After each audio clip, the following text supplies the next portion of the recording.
충성이 성공입니다. 충성이 성공입니다. 라는 제목으로 하나님의 말씀 증거하도록 하겠습니다. 세상에서 중요한 임무일수록 그 일을 맡게 될 사람을 철저히 검증합니다. 능력과 실력이 없는 사람에게 중요한 일을 맡길 수가 없기 때문이죠. 그러나 하나님께서는 모든 성도에게 매우 중요한 사명을 맡기십니다. 오늘 저기 제일 어린 영아 유치부 아이들부터 이제 예전처럼 활동하기 힘든 80 넘으신 노인들에 이르기까지 하나님께서는 모든 성도에게 너 실력 있어 없어 그걸 따지지 않고 모든 성도에게 중요한 사명을 맡겨주십니다. 하나님께 쓰임받았던 성도들, 그리고 지금도 하나님께 쓰임받고 있는 성도들을 보면은 능력과 실력이 뛰어난 사람들만 있는 것이 아니죠. 정말 연약하고 부족한 사람들도 많습니다. 하나님께서는 작은 사명을 감당하는 성도에게도 큰 사명 감당한 성도와 똑같이 칭찬해 주신다라는 사실을 사사기에 기록된 사건들을 통해서 오늘 함께 살펴보려고 합니다. 이스라엘 백성이 가나안 땅에 들어간 이후부터 그들에게 왕이 세워지기 전까지 이스라엘을 이끌었던 정치적, 군사적 지도자를 사사라고 부릅니다. 사사기에는 총 12명의 사사가 등장합니다. 분류하는 것에 따라 13명으로 보기도 하지만 그래도 대부분의 성경학자들은 12명으로 봅니다. 12명의 사사 중 6명은 대사사, 아주 큰, 아주 유명한 그런 능력 있는 대사사라고 부르고 또 다른 6명은 소사사라고 부릅니다. 사역과 업적이 자세하게 기록이 되어 있으면 대사사로 분류를 하고 업적이 간략하게 간단하게 기록되어 있으면 소사사로 분류를 합니다. 예를 들어 기드온이나 삼손처럼 이스라엘을 구원하는 그 과정이 자세하게 기록되어 있는 사사들을 대사사로 분류합니다.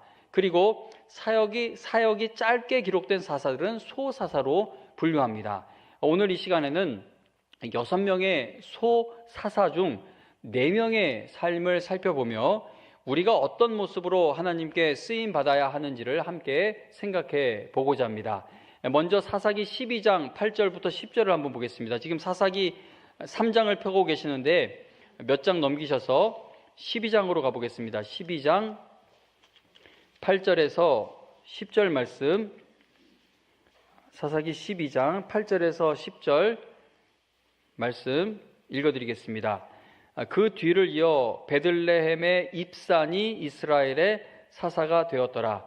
그가 아들 30명과 딸 30명을 두었더니 그가 딸들을 밖으로 시집 보냈고 아들들을 위하여는 밖에서 여자 30명을 데려왔더라. 그가 이스라엘의 사사가 된 지 7년이라. 입산이 죽음에 베들레헴에 장사되었더라. 아멘. 지금 읽은 본문에는 사사 입산의 이야기가 기록되어 있습니다. 사사 입산이 이스라엘을 7년 동안 다스리며 남긴 업적은 무엇이죠? 지금 읽은 말씀을 보니까 이 입산이라는 사사가 어떤 업적을 7년 동안 남겼습니까? 9절에 보면 입산에게는 아들 30명, 딸 30명이 있었는데 딸들은 다른 지역에 다 시집을 보냈고 또 아들들을 위해서는 다른 지역에서 여자 30명을 데려왔다고 합니다. 입산이 사사로서 7년 동안 이스라엘을 다스리면서 60명의 자녀를 모두 결혼시켰다면, 7년 동안 60명 자녀를 다 결혼을 시켰다면 이걸 그냥 평균을 한번 내보면 약 40여일마다 한 번씩 혼사가 있었던 겁니다. 7년 동안 60명의 자녀를 모두 결혼시킨 것을 보면은 이 사람은 재력도 상당했던 것으로 보여집니다. 당시 이스라엘 백성은요, 자식을 여호와께서 주신 기업으로 여겼기 때문에 입산과 같은 사람은요, 아주 크게 성공한 삶을 살았던 것으로 보였을 것입니다. 자식은 여호와께서 주시는 기업인데 그 기업이 60명이나 되었으니 얼마나 성공하고 복을 받은 겁니까? 그리고 60명이나 되는 자녀를 낳고 그 자녀들을 모두 결혼시킬 수 있었던 것은 그가 사사로 다스리던 그 시대가 평온했다라는 사실을 알려줍니다. 이게 막 전쟁이 일어나고 막 계속 누가 쳐들어오고 난리통이 막 난리가 나고 있으면 이렇게 60명 다 결혼시키는 것이 힘들었겠죠. 그리고 딸들을 각기 다른 지역으로 시집을 보내고 또 며느리들을 각기 다른 지역에서 데려왔다는 것은 그만큼 입산의 정치적, 경제적 입지가 견고했었다라는 것을 의미합니다. 한마디로 이 입산이라는 사사는요, 이스라엘의 사사로 섬기는 내내 평안한 삶을 누렸다는 겁니다. 입산이 죽고 나서 엘론이라는 사람이 사사로 등장하는데 10절까지 읽었는데 12장 11절 12절을 계속해서 보겠습니다. 11절 12절 보시면, 자 10절까지는 입산이라는 소사사에 대한 이야기고 11절 12절 읽어드립니다. 그 뒤를 이어 스불론 사람 엘론이 이스라엘의 사사가 되어 10년 동안 이스라엘을 다스렸더라. 스불론 사람 엘론이 죽음에 스불론 땅 아얄론에 장사되었더라. 아멘. 지금 읽은 말씀을 보면 사사 엘론은 이스라엘을 10년 동안 다스렸지만 어떤 특별한 업적을 남겼는지에 대한 기록이 없습니다. 그죠? 뭐 어떤 일을 했다, 무엇을 이루었다, 뭐 그런 기록이 없습니다. 엘론이 스불론 땅 아얄론에 장사되었다라는 것만 기록되어 있습니다. 그런데 엘론, 아얄론 이 단어를 히브리어로 보면은요, 엘론과 아얄론은 자음이 같은 형태입니다. 엘론과 아얄론의 히브리어 자음이 같은 것을 보면은요, 아마도 엘론은 자신이 수도로 삼아서 통치하던 성읍을 자신의 이름에 따라 부른 것으로 생각됩니다. 그러니까 제가 만약에 지금 이 서초구를 이렇게 통치하는 사사였다면은 이 서초구 이름을 최연구 이렇게 바꿀 수 있는 것처럼 아마 엘론도 자기가 수도로 삼아서 통치하던 성읍을 자신의 이름을 따라 불렀던 것으로 보여집니다. 그래서 우리가 이 짧은 11절, 12절 이 짧은 본문 안에서 엘론의 업적을 한번 굳이 찾아내 보자면 엘론은 자신이 통치하던 성읍에 자기 이름을 붙였을 정도로 평안함 가운데 사사 직분을 감당했다는 것입니다. 뭐 잘 다스리지도 못하고 계속 적들의 침략을 받고 막 경제가 어렵고 백성들이 다 싫어하고 그러면 그 동네 성읍 이름을 어떻게 자기 이름을 따라서 지을 수가 있었겠습니까? 뭔가 평안하고 잘 다스렸으니까 자기 이름을 여기다가 갖다 붙일 수 있었던 것이 아닌가 생각된다는 겁니다. 자, 이건 이제 엘론에 대한 이야기고 엘론 다음으로 사사가 된 사람은 압돈입니다. 자, 계속해서 13절부터 15절을 보시기 바랍니다. 13절부터 15절 읽어드릴게요. 그 뒤를 이어 비라돈 사람 힐렐의 아들 압돈이 이스라엘의 사사가 되었더라. 그에게 아들 40명과 손자 30명이 있어 어린 낙이 70마리를 탔더라. 압돈이 이스라엘의 사사가 된 지 8년이라.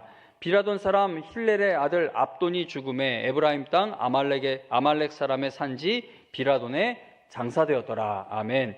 자, 이 당시는요, 부유한 사람들이 개인 소유의 나귀를 둘 수 있었다고 합니다. 그러므로 70명이나 되는 압돈의 아들과 손자가, 그러니까 아들, 손자 다 더하면 70명이지 않습니까? 70명이나 되는 압돈의 아들과 손자가 각각 어린 나귀를 탔다라는 것은 이 사람의 가정이 아주 부유했다는 사실을 말해주는 것이죠. 그러니까 이걸 오늘날로 말해보자면, 뭐 적절한지 모르겠지만 오늘날로 좀 바꿔서 말해보자면 온 가족이 70명인데 70명 모두 70대의 최고급 승용차를 소유하고 있었다는 겁니다. 엄청난 재력의 사람이었던 것이죠. 이 짧은 본문을 통해 알 수 있는 사실은 사사 압돈이 부유한 삶을 누렸다는 것입니다. 그가 부유한 삶을 누릴 수 있었던 것은 그 땅이 평안했기 때문일 것입니다. 사사 압돈은요, 성공적인 삶을 사는 겁니다. 압돈에게는 아들 40명과 그리고 다음 세대를 이어갈 손자 30명이 있었습니다. 그리고 그들 모두가 나귀를 타고 다닐 정도로 부유했습니다.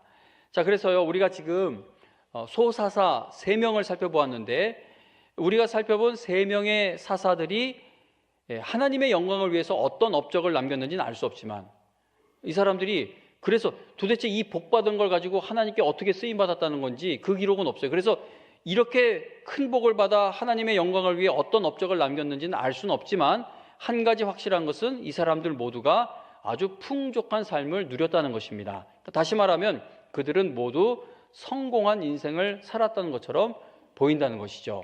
자, 그러면 정말 뭐 아들, 딸 다 잘 먹고 잘 살게 되었고 또 부족한 거 없고 뭐 여러 해 동안 이 땅에 이 사람들이 다스리는 통치하던 시대에 평안함이 있었고 이게 이제 우리가 내릴 수 있는 평가, 성공했구나라는 평가인데, 그러면 이제 이 사람들의 삶을 한번 영적인 시각으로 살펴보겠습니다.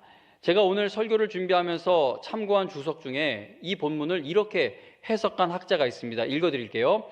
사사기의 저자는 소사사들의 평화로운 통치 시대에 대해 책의 중간중간에 들려줌으로써 이 시대가 매우 어둡기는 했지만 평온하고 안정적인 때도 있었음을 역설하고자 한다. 본문에 등장하는 3명의 사사들과 그들의 통치 아래에 있던 백성들이 평온과 안정을 누린 것은 사실이죠. 평온하고 안정적이었으니까 이렇게 아들, 딸들도 많이 낳고 손자들도 많이 낳고 또 손자들 아들들에게 막 나귀를 다 타게 해주고 이게 평온하고 안정적인 것은 사실입니다. 그러나 저는요, 방금 읽어드린 주석과는 다르게 이 3명의 사사들을 평가하게 됩니다. 왜냐하면 우리가 살펴본 3명의 사사가 평온하고 안정적으로 나라를 다스렸던 것은 사실이지만 그 평안한 때에 하나님을 어떻게 섬겼다라는 증거가 기록되어 있지 않기 때문입니다. 나귀 70마리 타서 좋아요. 하나님께서 주신 복이에요. 그래서 그 70마리의 나귀를 탄 게 가지고 있던 게 하나님의 영광을 위해 어떻게 쓰임 받았는지 궁금합니다. 아들, 딸들 잘 낳고 손주들도 다 잘 태어나고 먹고 사는 것도 그냥 있는 정도가 아니라 풍족하고 평안의 시대를 누리고, 그래서 그 복받은 것이 하나님을 섬기는 것에 어떻게 작용이 되었는지, 쓰임을 받았는지 그런 기록이 없습니다. 사사들이 부유한 삶을 누렸던 것을 보면 이스라엘 백성들도 대체로 평온한 삶을 누렸겠죠. 그러나 그들이 누렸던 그 편안함이 하나님의 뜻을 이루는 것과 어떻게 연결되어 있는지가 기록되어 있지 않아 답답하다는 겁니다. 만일 사사들에게요, 이 3명의 사사들에게 아내가 1명씩만 있었다면, 아내가 1명만 있는 그러한 가정이었다면 70명, 40명 이런 자녀를 얻지 못했겠죠. 그들은 하나님께서 싫어하시는 일부 다처제를 행하고 있었던 겁니다. 사사 입사는 자녀들을 이방인과 결혼을 시켰습니다. 이방인과 결혼하게 함으로써 나라의 군사력은 더욱 강해지고, 동맹을 맺을수록 더 이런 군사력, 이 국방력이 강해지지 않겠습니까? 그래서 이방인과 결혼하게 해서 군사력은 강해지고 또 정치적으로 유리하게 되었을지는 모르지만 하나님께서는 이스라엘 백성이 이방인과 결혼하는 것을 허락하지 않으셨습니다. 왜냐하면 이방 여인들은 그들이 섬기는 신을 함께 가지고 들어오기 때문입니다. 솔로몬 왕의 신앙이 무너진 가장 큰 이유 중에 하나도 타국에서 수많은 아내를 데려왔기 때문이었죠. 우리가 살펴본 3명의 사사들은 자신들을 위해서 이룬 업적은 뚜렷하게 기록이 되어 있는데, 아들이 몇 명이었고 딸이 몇 명이었고 어떻게 결혼시켰고 손자가 몇 명이었고 70마리 나귀가 있었고 몇 년 동안 평안했고, 이렇게 자신들을 위해서 이룬 업적은 뚜렷하게 기록이 되어 있는데 그들이 받은 복이 하나님의 영광을 위해서 어떻게 쓰임받았는지에 대한 기록이 없다는 겁니다.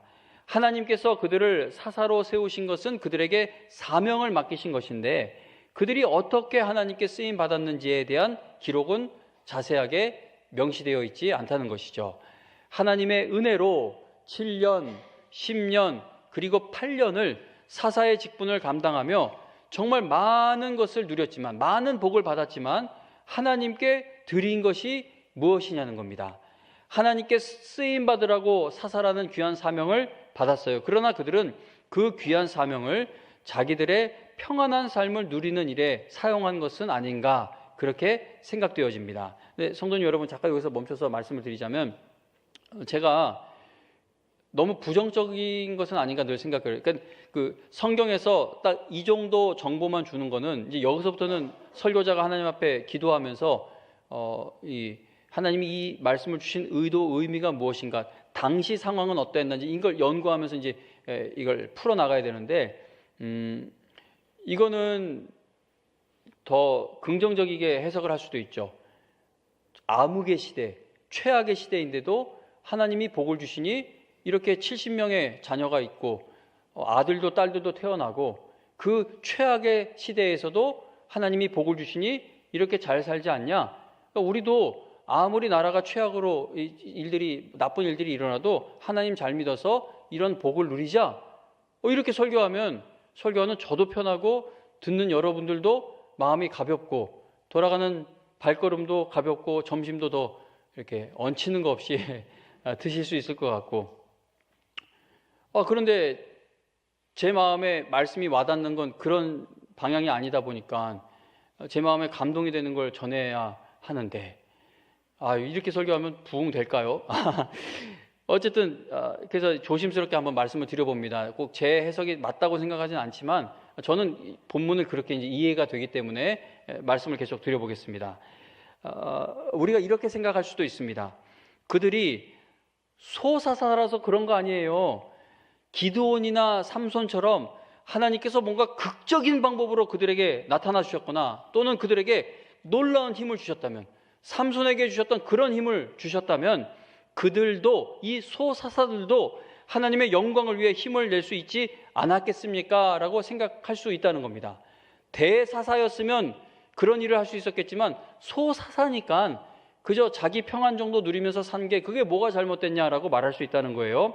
우리는 나에게 능력이 없기 때문에 하나님의 일을 하지 못한다라고 오해하게 될 때가 많습니다. 대사사가 되어야 크게 쓰임받을 수 있지 소사사인데 어떻게 쓰임받을 수 있겠느냐라고 생각하는 경우가 많습니다. 그래서 여러분이 저를 위해 기도할 때도 우리 목사님 하나님께 쓰임받아야 돼, 이 세계적으로 유명한 목사가 되기를 위해 기도하시지 않나요? 기도를 아예 안 하시는지 어쨌든 기도를 하시면 그런가 뭔가 좀 크게 되고 뭔가 능력 좀 받고 막 이런 걸 뭔가 이렇게 팍팍 나타나는 거, 목소리도 조금 더 뚫렸으면 좋겠고 너무 쩔쩔매지 않았으면 좋겠고 뭐가 확 나타나는 걸 바라지 않으시겠어요? 대사사가 되어야 크게 쓰임받을 수 있지 소사사인데 어떻게 크게 쓰임받을 수 있겠냐라고 생각하는 경우가 많습니다. 그러나 특별하게 남긴 업적이 없어도 하나님께 크게 칭찬받은, 인정받은 소사사가 있습니다. 소사사이지만 하나님께서 주신 사명을 정말 바르게 감당하여 하나님께 인정받은 사사가 있다는 겁니다. 사사기 3장으로 다시 가서 오늘 읽은 3장 31절을 다시 보겠습니다. 사사기 3장 31절을 제가 한 번 더 읽어드릴게요. 에훗 후에는 아낫의 아들 삼갈이 있어. 이 사람이 어떤 일을 했냐 하면 소 모는 막대기로 블레셋 사람 600명을 죽였고 그도 이스라엘을 구원하였더라. 아멘. 소사사 중에 한 명인 삼갈에 대해 성경은 오직 한 절만 할애해 짤막하게 소개를 합니다. 사사들에 대한 기록들 가운데 삼갈에 대한 이야기가 가장 짧아요. 사사기에 나오는 사사들 중에 이 사람 삼갈에 대한 기록이 가장 짧습니다. 그리고 다른 사사들과 비교해 보면요, 삼갈이 남긴 업적이 초라해 보입니다. 삼갈이 초라해 보이는 이유 중에 하나는 이 사람에 대한 기록이 위대한 업적을 남긴 사사들 그 사이에 끼어 있기 때문입니다. 얼마 전에 사임하신 김금배 목사님 계시고 또 우리 교회 이호재 목사님이 계신데 어저께 이제 권사님 한 분이 이호재 목사님하고 저하고 같이 사진 찍자고 하셔서 이호재 목사님 서서 사진 찍으면 저 안 찍을래요 그랬어요. 그냥 혼자 있을 때는 그냥 작구나 정도이지만 옆에 서면 유치원생 된 것 같아요. 김금배 목사님, 이호재 목사님 같이 옆에 서 있으면 마치 아빠 틈에 서 있는 초등학생 같다는 것이죠. 그냥 볼 때는 그냥 볼만해요. 그 이호재 목사님 여기 찬양 인도하실 때 여기 서니까 저하고 키가 비슷해지더라고요. 여기 서니까. 그래서 성도님 여러분, 이렇게 비교되는 자리에 서 있으면은 더욱 작아 보이는 것처럼 삼갈의 업적이 너무나 초라해 보이는 이유 중에 하나는 이 사람 전 후로 등장하는 사사들이 너무나 엄청나기 때문입니다. 자, 사사기 3장 31절에 삼갈에 대한 기록이 있는데 7절부터 11절에 보면은요, 첫 번째 사사인 온니엘이 등장합니다. 근데 3장 9절 하반절에 보면 이 온니엘은 갈렙의 동생의 아들이라는 것을 알려줘요. 갈렙 집안의 사람인 거예요. 10절에 보면 여호와의 영이 온니엘에게 임하여 그가 전쟁에 나가서 이스라엘을 8년 동안이나 괴롭히던 나라의 왕을 물리쳐버립니다. 그 뒤로 온니엘은 이스라엘 땅을 40년 동안 평안하게 다스렸습니다. 온니엘 다음으로 세워진 사사는 에훗인데, 에훗에 관한 이야기는 3장 12절부터 이제 30절까지 기록이 되어 있습니다. 에훗은 18해 동안 이스라엘을 압제하던 모압 왕 에글론을 죽였습니다. 그리고 모압 사람들 가운데 1만 명을 쳤는데 그 1만 명이 시시한 1만 명이 아니라 모두 건장하고 용맹한 용사들이었습니다. 에훗은 그 무서운 적들을 물리친 후 이스라엘이 무려 80년 동안이나 평안하도록 이끌었습니다. 자, 이렇게 보시면요, 지금 3장 31절에 삼갈이 등장하기 전에 지금 그 이전에 있던 두 사사가 너무나도 큰 업적을 남긴 사람들이에요. 사사기 3장 7절부터 30절까지 큰 업적을 남긴 사사들의 이야기가 기록이 되어 있습니다. 그리고 마지막 한 구절, 그 한 구탱이에 31절에 사사 삼갈의 이야기가 간략하게 나오는 겁니다. 그리고요, 4장에 가서 또 약한 사사가 나오면 조금 어떤 밸런스가 맞을 텐데, 그게 아니라 4장과 5장에는 사사 드보라의 위대한 업적이 기록되어 있습니다. 드보라는 승산이 전혀 없어 보였던 전쟁을 승리로 이끌어 이스라엘 땅이 40년 동안 평온하게 했습니다. 그리고 또 6장부터 8장까지는 너무나 잘 알려진 사사 기드온의 이야기가 나옵니다. 자, 이렇게 위대한 사사들의 자세한 이야기들 그 사이 한 구절에 불과한 한 구절밖에 되지 않는 그 내용으로 삼갈에 대한 기록이 끼어 있다는 겁니다. 삼갈이라는 이름은요, 히브리식 이름이 아니라 가나안식 이름입니다. 그리고 이 사람 아버지의 이름 아낫, 이 이름 역시 가나안 사람들이 섬기던 신과 연관되어 있는 그런 이름입니다. 삼갈이 가나안 사람이었는지 이스라엘 사람이었는지는 기록이 없어요. 그러나 삼갈이 가나안식 이름을 사용한 걸 보면, 아버지 이름도 그랬던 걸 보면 이 사람의 가정은 가나안 문화에 젖어 있었던 것 같습니다. 그러니까 다시 말하면 삼갈의 가정은 신앙의 가문이 아니었던 것으로 보여진다는 것이죠. 갈렙 가문에서 나온 사사, 얼마나 자랑할 게 커요. 우리 집안의 가족이 갈렙입니다. 그러면 자랑할 게 많죠. 근데 이 사람은 신앙의 가문도 아닌 것으로 보이고, 삼갈의 선조는 이름을 가나안식으로 바꿨을 정도로 이방신을 섬기던 사람들로 보여집니다. 뿐만 아니라 삼갈은 농부 출신이었던 것 같아요. 왜냐하면 소 모는 막대기를 무기로 사용했기 때문입니다. 당시에 소 모는 막대기는 양쪽 끝에 쇠가 달려 있어서 소를 몰다가 밭도 갈 수 있도록 그렇게 만들어졌습니다. 삼갈이 소 모는 막대기를 무기로 사용한 것을 보면 이 사람은 전문적으로 군사 훈련을 받았던 사람도 아닌 것이죠. 농사를 짓고 있었던 것 같아요. 농사를 짓고 있던 사람이지만 하나님께서 그에게 사사의 사명을 맡겨주시자 그는 이스라엘을 블레셋의 손에서 구원하는 일에 쓰임받게 되었습니다. 삼갈이 소를 모는 막대기 하나만 들고 혼자 블레셋 사람 600명을 물리친 것은 대단한 일이긴 합니다. 혼자 600명 때려잡았으니 얼마나 큰 일이에요. 하지만 온니엘과 에훗 그리고 드보라와 같은 사사들이 남긴 업적과 비교를 해보면 삼갈의 업적은 참 초라해 보인다는 겁니다. 얼마 전까지만 해도 우리 집 들어가면 제가 제일 컸어요. 그러면 아무리 여러분이 저를 작다고 해도 집에서는 제가 제일 커요. 근데 김근배 목사님, 이호재 목사님 옆에 서는 순간 초라하고 쪼그라들죠.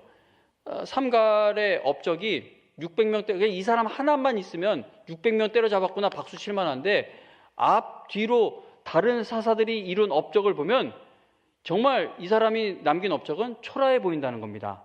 그리고 사사기 5장 6절에 보면은요, 이런 말씀이 있어요. 5장 6절에 보면 이렇게 기록되어 있습니다.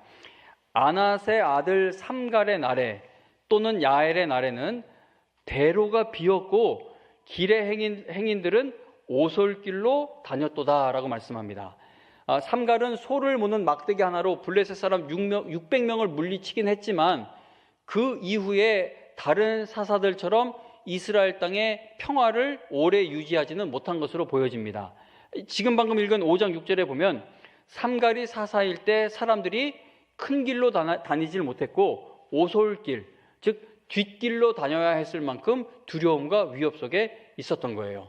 그러니까 적을 완전히 제압해버렸으면 그냥 큰 대로로 다녔을 텐데 600명 때려잡은 건 큰일이긴 하지만 이 백성들이 여전히 위험 가운데 있었던 것으로 보여진다는 겁니다. 다른 사사들은 적을 물리친 뒤 이스라엘 땅이 막 40년 아니면 80년 동안 평온했던 것을 생각해 보면 삼갈의 사역은 여러모로 초라해 보인다는 겁니다. 그런데 놀랍게도 사사 삼갈에 대한 하나님의 평가는 무엇입니까? 3장 31절 마지막에 보시면 이 초라해 보이는 삼갈에 대한 하나님의 평가는 무엇이죠? 그도 이스라엘을 구원하였더라입니다. 지금 읽은 말씀을 보면 삼갈의 업적은 단 한 구절밖에 기록할 것이 없어요. 어디서 온 사람인지 무엇을 한 사람인지 이후에 어떻게 됐는지 뭐 설명할 게 없어요. 그냥 한 구절밖에 기록할 게 없습니다. 그런데도 하나님께서는 그도 이스라엘을 구원하였다라고 분명하게 인정해 주셨다는 겁니다. 3장, 4장, 5장, 6장 거기에 나오는 그 위대한 사사들과 마찬가지로 하나님께서 인정해 주신 것입니다. 하나님께 많은 것을 드릴 수 있는 사역자들과 성도들이 있습니다. 그리고 가진 것이 너무 적어 많이 드리고 싶어도 그러지 못하는 사역자들과 성도들이 있습니다. 규모가 큰 사역을 감당하는 목회자들이 있고 규모가 아주 작은 사역을 감당하는 목회자들도 있습니다. 그러나 하나님께서는 금액이나 숫자나 규모로 우리를 평가하시는 것이 아니라 하나님께서 맡기신 사명을 충성되게 감당하고 있는지를 그 한 가지를 보신다는 겁니다.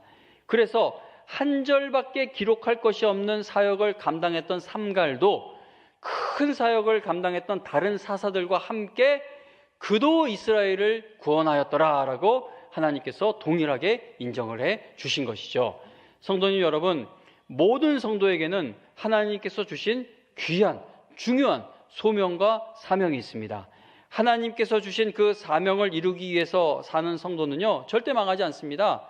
뭐 병들 수도 있고 뭐 재정 상태가 나빠질 수도 있고 억울한 누명을 쓸 수도 있고 뭐 여러 가지 험한 일을 당할 수도 있어요. 그러나 하나님이 주신 그 사명을 이루기 위해 어느 자리에 있던 그 사명을 이루기 위해서 사는 성도는 결코 망하지 않는다는 겁니다. 왜냐하면 하나님께서는 시작하신 일을 반드시 이루시는 분이기 때문입니다. 내 손에 있는 것이 소를 모는 막대기 하나뿐이라 할지라도 그 막대기를 하나님을 위해 들기만 하면 하나님께서 그도 이스라엘을 구원하였더라라고 인정해 주시는 귀한 성도로 쓰임받을 수 있다는 겁니다. 다른 사람들은 10,000명의 용사들을 물리치고 80년 동안 나라를 평온하게 하는 일에 귀하게 쓰임받았는데 나는 소를 모는 막대기 하나로 600명 물리친 것이 전부라 할지라도 낙심할 필요가 없다는 겁니다. 왜냐하면 하나님께서는 삼갈의 사역 또한 그도 이스라엘을 구원하였더라라고 칭찬해 주셨기 때문이죠. 우리는 온니엘이나 에훗이나 기드온처럼 쓰임받는 것만을 사명을 크게 감당하는 것으로 여기고 삼갈처럼 쓰임받는 것은 사명을 초라하게 감당하는 것으로 평가할 때가 많습니다. 그러나 하나님께서는 오늘 본문에 보면 너무나 분명하게 삼갈 또한 이스라엘을 구원하였다라고 인정해 주셨다는 겁니다. 이건 아이나 어른이나 뭐가 크게 돼서 하나님께 크게 쓰임받고 싶은 마음은 다 마찬가지인 것 같아요. 예전에 이 말씀 드린 적이 있는데 제 아내의 남동생이 살고 있는 빌라의 위층에 목회자 가정이 있습니다. 오래전 얘기예요. 그 가정에 초등학생 애가 하나 있는데 이제 학교에서 앞으로 뭐가 되고 싶은지 미래의 직업, 꿈을 적어오라고 했더니 아버지가 목사니까 자기도 목사라고 적었는데 그 밑에다가 꼭 담임 목사라고 적었다고 합니다. 성도님 여러분, 우리가 웃지만 어린아이나 장년이나 노년에 이르기까지 하나님께 크게 쓰임 받으려면 대사사가 되어야 크게 쓰임 받는 것으로 생각할 때가 많다는 겁니다. 그러면 저는 양심상 여기 있으면 안 되죠. 제가 지난 10년 넘게 어떤 큰 변화를 일으키지 못하면서도 뻔뻔하게 여기를 굳건히 지키고 있는 것은 하나님은 이 모습 이대로 사용하신다는 그 하나 붙들고 있기 때문이에요. 이번 전도주일에도 막 200만 원 썼다 막 이렇게 그래서 우리가 이런 걸 했다고 그랬더니 어떤 사람이 대형 교회에서는 그런 전도주일을 한번 하면 뭐 1억인가 쓴다고 얘기를 하더라고요. 무슨 생각으로 그런 얘기를 하는지 모르겠지만 그 얘기를 듣고 보면 얼마나 초라해요. 한 200만 원 이렇게 써서 우리가 이런 잔치를 벌였다 뿌듯한데 대형 교회는 1억을 쓴다라고 해버리니 1억 앞에서 200만 원이 자랑할 게 되겠습니까? 자랑할 게 없죠.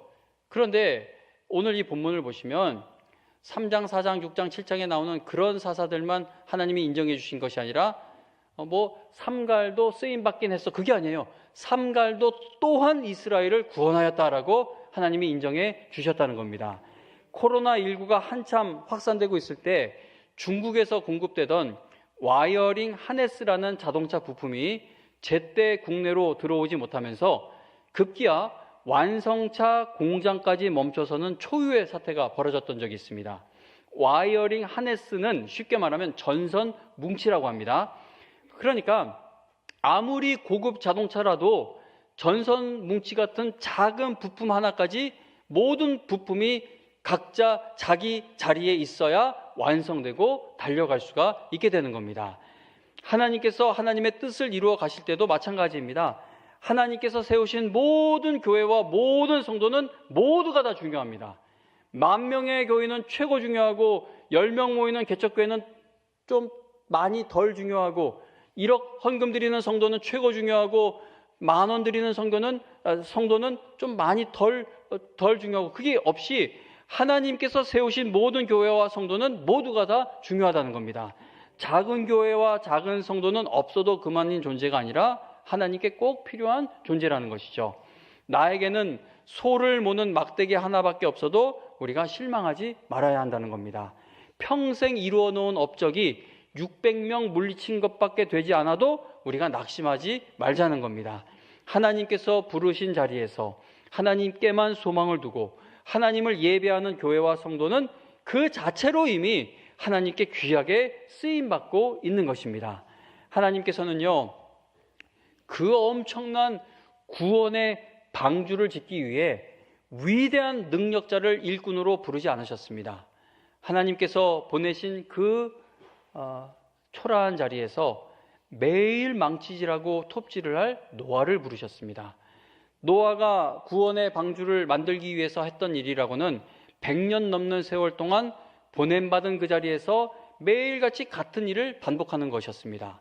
노아는 사람들이 다 비웃어도 매일 톱질을 하였고 사람들이 너 미친놈이라고 조롱하며 무시해도 매일 망치질했습니다. 그렇게 고된 하루의 일과를 날마다 반복했을 때 그의 날마다의 충성이 마침내 놀라운 구원의 방주가 된 것을 우리는 보게 됩니다. 사도 바울처럼 사역의 기록이 분명하게 남아있는 위대한 복음의 일꾼들도 있지만 교회가 박해를 받아 뿔뿔이 흩어진 자리에서 숨어 예배드리며 교회를 숨어서 함께 세워갔던 수많은 무명의 성도들도 있습니다. 거대한 저 한강이 힘차게 흐를 수 있는 것은 이름 모를 수많은 시냇물이 거기로 흘러가고 있기 때문이죠. 시냇물이 다 마르면요, 결국 저 한강도 마르게 되는 겁니다. 하나님께서 맡기신 사명을 묵묵히 감당하고 있는, 충성되게 감당하고 있는 모든 교회와 성도를 하나님이 귀하게 여기신다는 겁니다. 5달란트만 하나님이 칭찬하시는 것이 아니라 1달란트마다 1달란트 남겨도 그거 다 칭찬받을 수 있는 일인 것이죠. 하나님께서 우리를 부르신 자리가 다 달라요. 가정주부로, 아르바이트하는 일터로, 직장인으로, 학생으로, 교수로, 사업가로, 자영업자로 부름받은 자리와 받은 사명이 각각 다릅니다. 그러나 하나님의 부름을 받아 보냄받은 자리가 어디든지 하나님께서는 여러분을 반드시 끝까지 사용해 주실 것입니다. 소를 모는 막대기 하나밖에 없는 교회와 성도에게도 하나님께서 분명히 맡기신 사명이 있다는 겁니다. 그러므로 소를 모는 막대기 하나 들고 있는 교회와 성도도 하나님께서는 잘하였도다, 착하고 충성된 종아라고 칭찬해 주실 자리에 반드시 세워 주실 것입니다. 하나님의 열심히 그 일을 이룬다는 것이죠. 그러므로 우리는 선을 행하되 낙심하지 말지니 포기하지 아니하면 때가 이름에 거두리라 라고 하신 하나님의 약속을 믿고 각자의 맡겨진 일에 충성을 다하면 된다는 겁니다. 오늘 이 말씀을 제가 홍영기 목사님 개척감사 예배 때 가지고 가서 전했던 말씀인데, 예배당이 작다고 그래서 가보니까 진짜 작더라고요. 한 20명 정도 앉을 수 있을까. 그리고 더 큰 문제가 옆에 이렇게 가벽을 세워놨는데 옆에가 네일샵인데, 아니 벽이 있으나 많아요. 왜냐면 옆에서 하는 말이 여기에 다 들리고 여기서 하는 말이 옆에 다 들려요. 그리고 홍영기 목사님 목소리 진짜 크시거든요. 병원 신방 가실 때마다 제가 목사님 쫓겨나니까 제발 기도 작게 하라고 하는데도 작게 해도 간호사들이 쫓아내고 그랬어요. 그러니까 이제 근데 그 네일샵이 또 월요일 날 쉰대요. 교회고 쉬는 날이 똑같아요. 어떻게 합니까? 둘 중에 어떻게 타협을 보셔야 되는데 막막하더라고요. 가서 봤는데 그 가족만 모여서 예배를 드리고 있는 겁니다. 근데 성도님 여러분, 그렇게 가족만 모여서 예배를 드리다가 끝나는 교회가 된다 하더라도 하나님께 충성된 교회면요, 10,000명이 모여서 드리는 교회나 10명이 모여 예배 드리는 교회나 하나님께서는 똑같이 칭찬하시며 똑같이 그 예배를 받아주신다는 겁니다. 그러므로 하나님 앞에 내가 한 일이 없다고 자체가 할 수 있는데 안 했다면 우울해하세요. 그러나 있는 힘껏 했는데 자꾸 뭐 한 게 없다 그런 말 하시면 안 됩니다. 저는 뭐 한 게 있습니까? 교회 최고 어려울 때 들어와서 그냥 계속 그냥 이렇게 있었어요. 있었더니 오늘까지 온 겁니다. 공사 돈이 있어서 시작했습니까? 어쩔 수 없어서 그냥 시작을 했더니 하나님이 채워주시는 일들이 나타나더라고요. 성도님 여러분, 자꾸 하나님이 여러분을 귀하게 보시는데 여러분 스스로를 너무 이렇게 비참하게 보는 불신앙에 빠져들지 마시기를 바랍니다. 삼갈이 남긴 업적과 사역은 다른 사사들에 비해 참으로 미약해 보이지만 하나님께서는 삼갈 또한 이스라엘을 구원하였다라고 분명하고 확실하게 인정해 주셨습니다. 우리 자녀들 걱정이 되십니까? 저도 애들이 커가니까 걱정되더라고요. 이놈들 앞으로 뭐 해먹고 살지 이제 걱정이 되는데, 이번에 공사할 때 보니까 그 생각도 해봤어요. 큰아들 보고 너 미장 배워볼래? 왜냐면 일당이 엄청나요. 그리고 다 나이 드신 분들이고 젊은 사람들이 안 배운대요. 그리고 애들 바지를 줄이려고 하는데 바느질하는 곳을 찾을 수가 없어요. 그래서 저놈들 중에 좀 손재주 좋은 놈한테 너 한번 그거 한번 자격증 그리고 유명해져 볼래? 라고 해보는 게, 뭐가 됐던 하나님이 맡기신 자리가 미장하는 자리가 됐든 바느질하는 자리가 됐든 거기서 충성하면 거기가 성공하는 자리가 될 수 있는 것이죠. 그 자리까지 올라가지 못했다고 막 가슴치고, 부모인 내가 부족해서 해준 게 없다고 막 마음 슬퍼하고 그럴 수도 있지만, 너무 그 자리에 있는 것은 신앙의 모습이 아닌 겁니다. 왜냐하면 충성하면 성공하는 건데, 세상 기준으로 자녀들을 바라보며 마음 아파하는 거, 거기서 우리가 빠져나올 수 있기를 바라며 이 말씀을 드려봅니다. 하나님께서 미약해 보이는 삼갈 또한 이스라엘을 구원하였더라라고 분명하고 확실하게 인정해 주시는데, 이 말씀이 저에게는 말할 수 없는 위로와 격려가 됩니다. 여러분도 동일한 위로와 격려받게 되시기를 간절히 바라며 오늘 이 말씀을 전했습니다. 손에 있는 것이 소모는 막대기 하나뿐이라 해도 그거 들고 하나님께 충성하는 것이 성공하는 인생입니다. 자랑할 것 아무리 많아도 하나님께 충성하는 삶이 아니면 결국 망하게 될 인생인 것이죠. 여러분 모두 끝까지 하나님께 충성하는 성도들이 되셔서 하나님께서 맡기신 일을 감당하는데 끝까지 성공하는 큰 복을 받게 되시기를 주님의 이름으로 축원합니다.